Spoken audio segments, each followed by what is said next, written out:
It is Christmas time, but the Maverick is still obligated to keep them honest. Now is Cricket West Indies Director of Cricket, Jimmy Adams, doubling down on the need to maintain a strict fitness regime for West Indies players.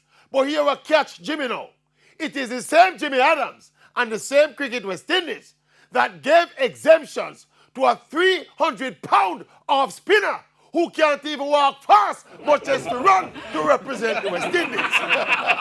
It's the same Adams and the same Cricket West Indies that sanctioned the sending of Chris Gayle and Dwayne Bravo with a combined age of 81 years old to the World T20, while younger, we assume fitter and better performing players were ruled out due to fitness concerns.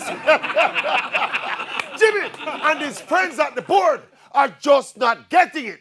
That inherent in those fitness exemptions is the erosion of the principles of that very same fitness policy. In other words, if exemptions are being made for the likes of Rakeem Cornwall and Chris Gayle, then the fitness regime don't make no sense. It's either you have a fitness regime or you don't have a fitness regime.